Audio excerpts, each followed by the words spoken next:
Hermanos, en las últimas semanas, el Señor nos ha ido mostrando, nos ha estado llamando su palabra a dejar de lado lo que nuestros ojos o nuestros sentidos perciben para confiar en fe cristiana en el Señor. No en lo que creemos que es o en lo que queremos que sea, sino en lo que el Señor dice que es.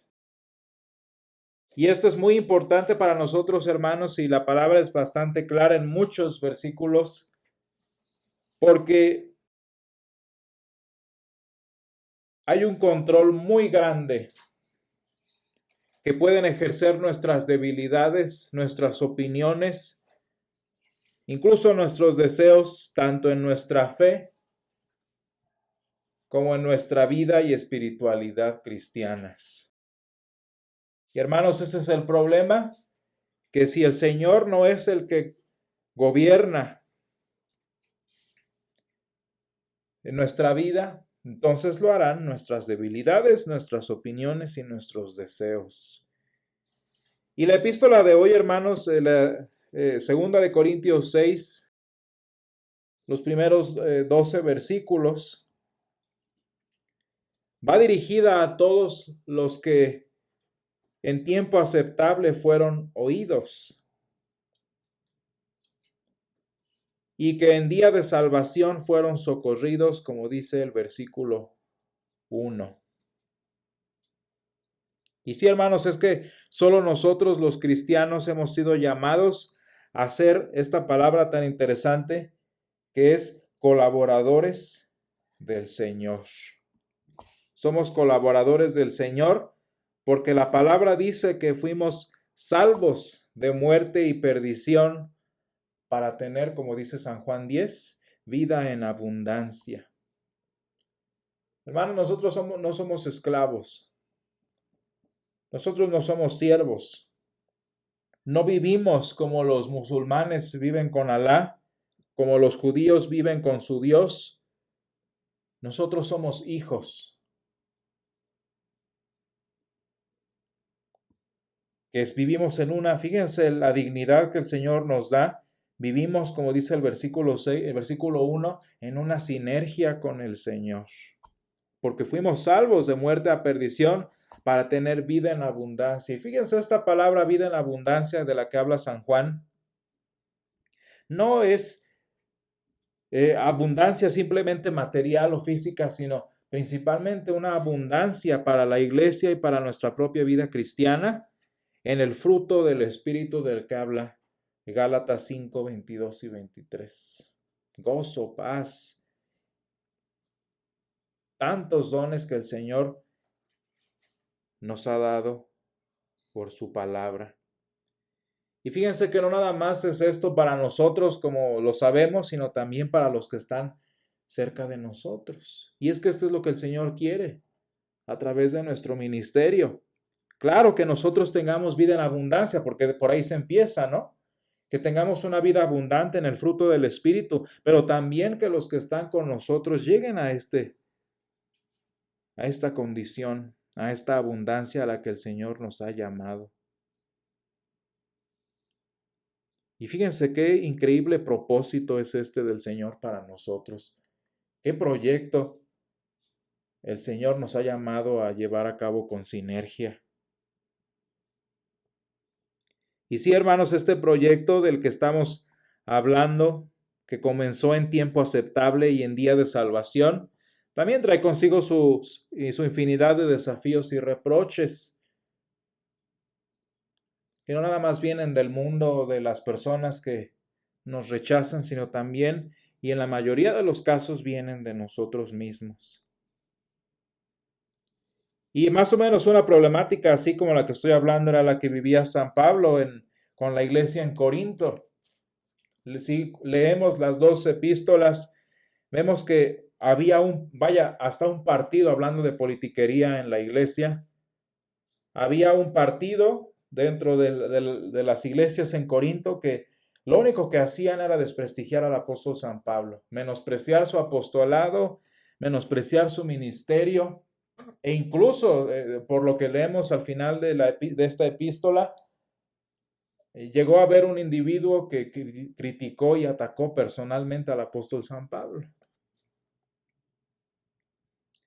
Y esta era la situación por la que el apóstol escribió Primera de Corintios, y al fallar la primera epístola de los Corintios, bueno, escribió la segunda epístola.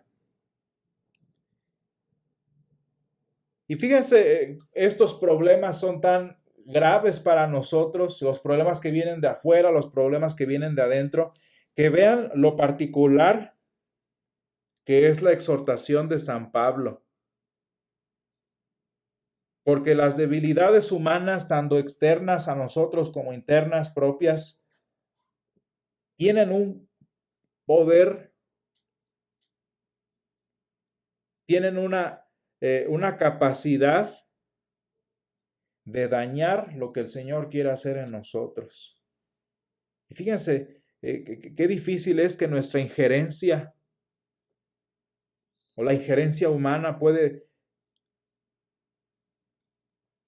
estorbar el ministerio del Señor. Y dice, fíjense en el versículo 6, así pues nosotros, como colaboradores suyos, os exhortamos también a que no recibáis en vano la gracia de Dios. ¿Por qué, hermanos? Porque nuestra injerencia, porque nuestras debilidades, nuestras opiniones o nuestros juicios pueden hacernos perder lo que Dios quiere que suceda en nosotros y por nosotros. Hay muchas personas que han dicho correctamente que el problema de la iglesia es que está hecha de personas. Y ese es el asunto. Y fíjense cómo, hablando del problema en particular que vivía San Pablo en la iglesia en Corinto, vean cómo San Pablo no se dedica a justificarse. Digo, rascándole mucho a la epístola es que sabemos lo que pasó, ¿no? Que nos damos cuenta cuál era la situación que vivían en contra de él. Pero San Pablo no se pone a defenderse o a decir esto o lo otro. Simplemente lo que San Pablo hace es ir al grano y nos lleva a nosotros y lleva su mensaje directo a lo que sí es importante, que es la obra del Señor, la obra que el Señor quiere y está haciendo y que puede hacer en nosotros incluso en estas circunstancias. San Pablo, fíjense, estamos hablando de una problemática que se está dando en la iglesia. Hay un ataque directo contra el apóstol San Pablo, pero en lugar de decir, no, es que yo estaba bien, no es que esto o lo otro, lo que San Pablo dice, no pierdan tiempo en estas tonterías, no vaya a ser que recibamos en vano la gracia de Dios.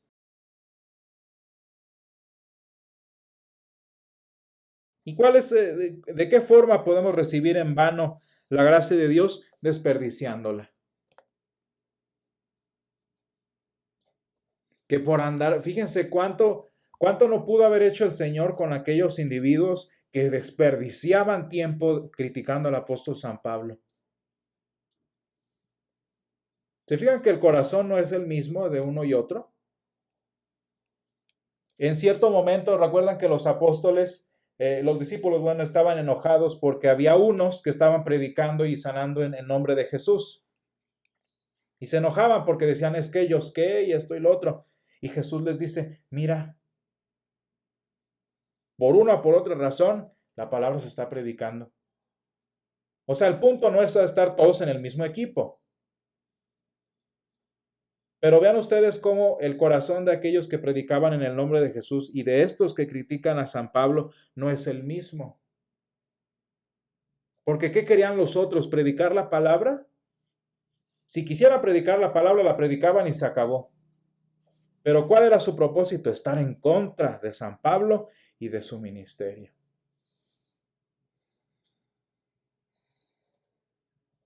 Y San Pablo les dice, mira, no vamos a perder el tiempo en provocaciones. No vaya a ser que desperdiciamos lo que el Señor quiere hacer con nosotros.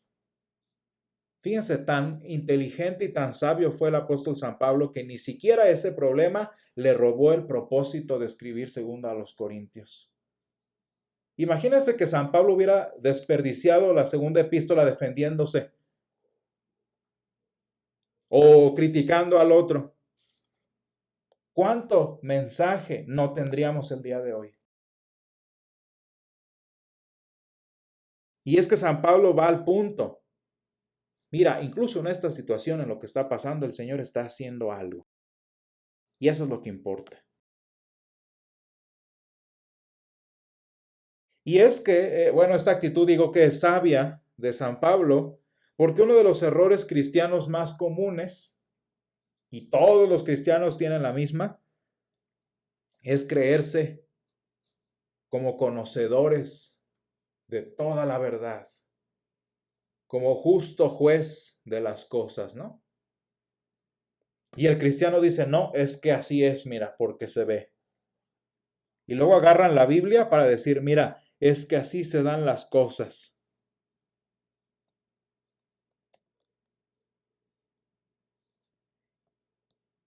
Y luego, pues también caemos en la misma, todos, en que no es cierto. Y allá andamos sacando la misma Biblia para hablar de es que así son las cosas. Y no es que esta es la verdadera versión y todo eso. Pero el punto es que para juzgar o para defendernos, el punto es que la injerencia humana lo que busca es la gloria propia y no la honra de Dios. En la murmuración, ¿qué es lo que busca? Ponerme yo como ejemplo para lo que tú no estás siendo, ¿verdad?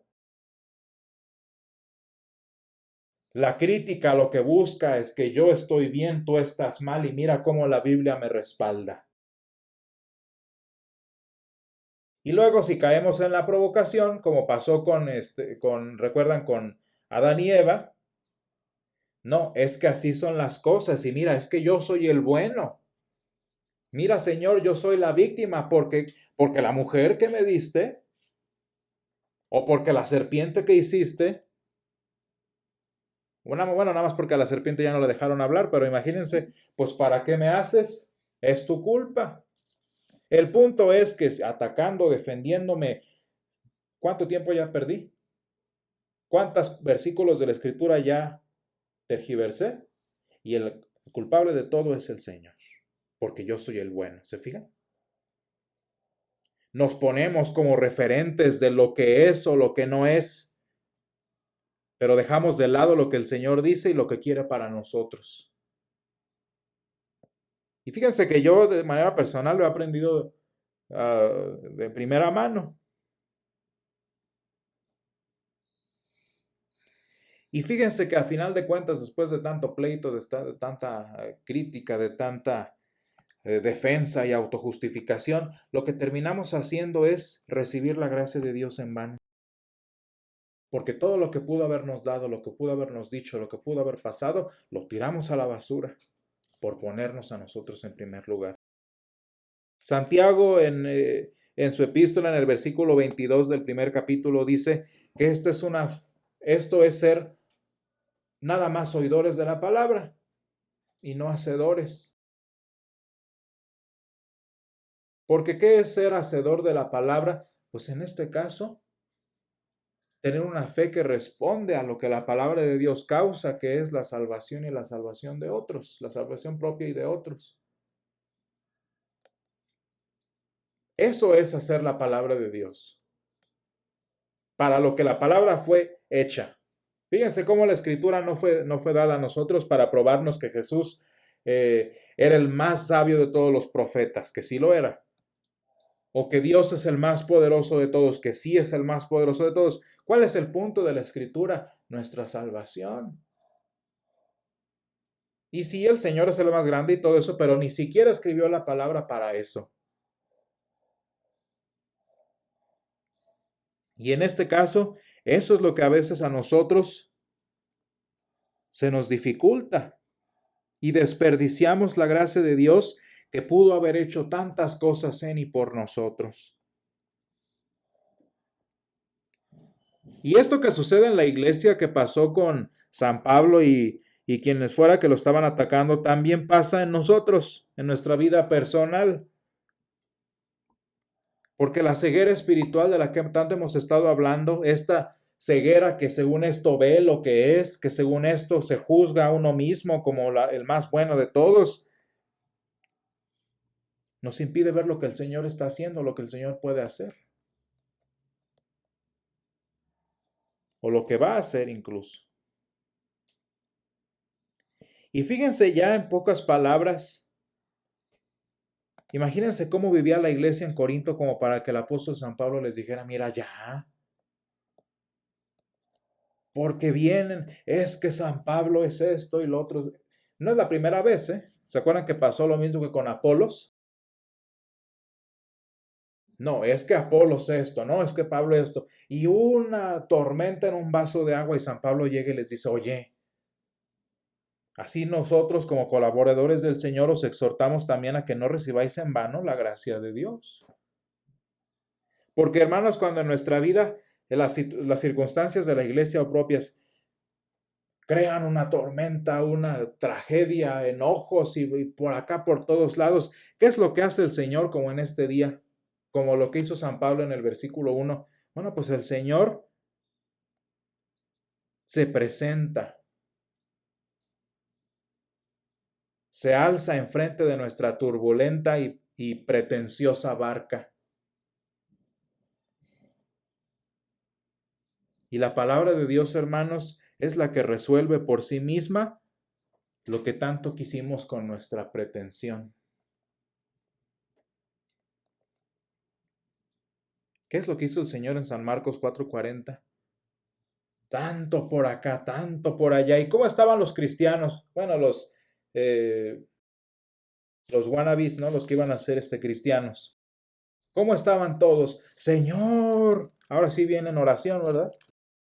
Decían, Señor, ¿no tienes cuidado de que perecemos? Porque la respuesta al final de todo esto es darnos cuenta que el Señor no está haciendo nada, o para corregir al otro o para defenderme. ¿Se fijan que el problema es el Señor a final de cuentas?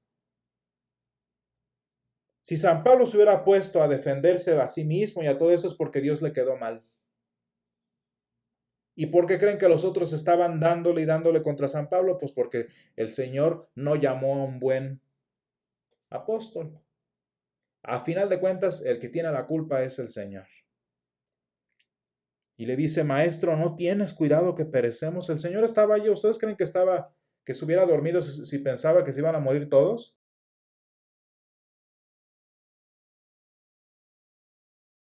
Y entonces el Señor se levanta y dice, y reprendió al viento y dijo al mar, calla, enmudece. Y así, hermanos, terminan las tormentas en nuestra vida.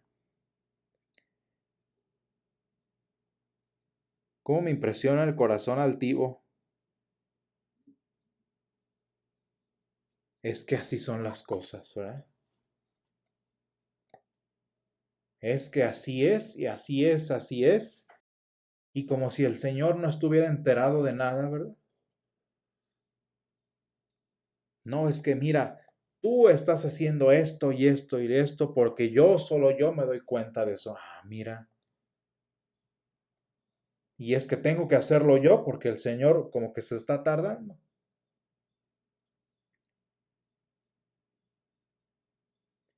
No sé si alguna vez han leído con detenimiento el pasaje de Job, Job 38.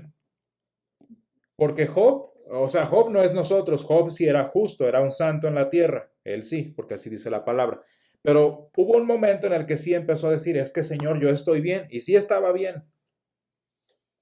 Hubo un momento en que dijo Job, Señor, es que yo no he hecho nada, y de verdad no había hecho nada, pero no porque él no hubiera hecho nada, sino porque el Señor lo había hecho como era.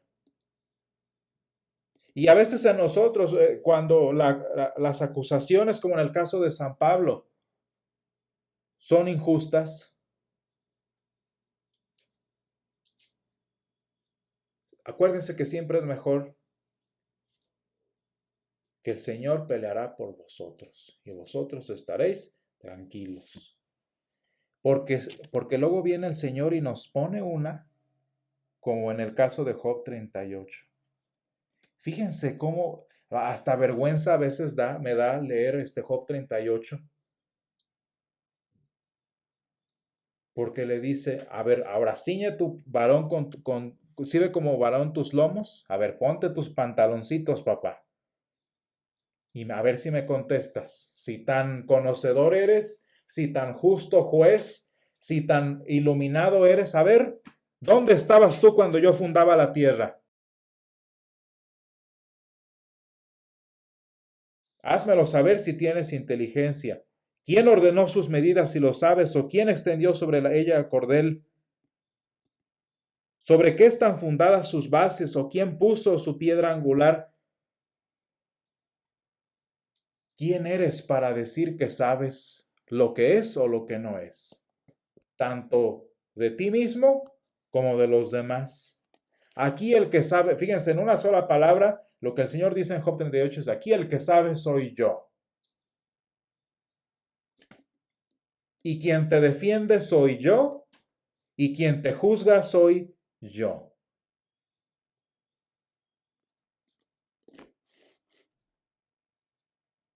Para que en lugar de estar perdiendo tiempo, poniéndonos a nosotros como ejemplo o defendiendo nuestra justicia y nuestra perfección, el Señor nos avergüenza con su propia justicia y su propia santidad. Y el Señor nos cierra la boca. ¿Pero por qué hace esto el Señor? Hermanos, y con esto terminamos. El Señor nos cierra la boca, el Señor nos avergüenza en nuestra pretensión para presentarse a sí mismo como la fuente de nuestra justicia y la fuente de nuestra salvación. Y fíjense, una vez que el corazón ha sido confrontado por su falta de fe, como dice Jesús ¿y ustedes por qué están amedrentados? Les dice. ¿Y por qué no tenéis fe? Una vez que nuestro corazón está derrotado, el Señor nos ofrece nuevamente su justicia. Pone fin a toda acechanza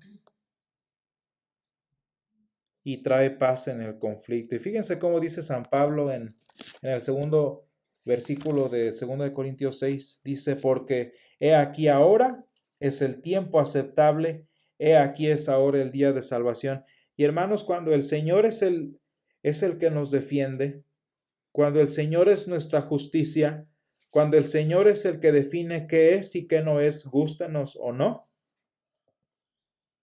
sin importar todo lo que venga después, como dice San Pablo, por honra o por deshonra, por mala fama o por buena fama, como engañadores pero veraces, como desconocidos pero bien conocidos, como moribundos, mas he aquí vivimos, como castigados, mas no muertos, como entristecidos, mas siempre gozosos, como pobres, mas enriqueciendo a muchos, como no teniendo nada, mas poseyéndolo todo, nuestra boca se ensancha.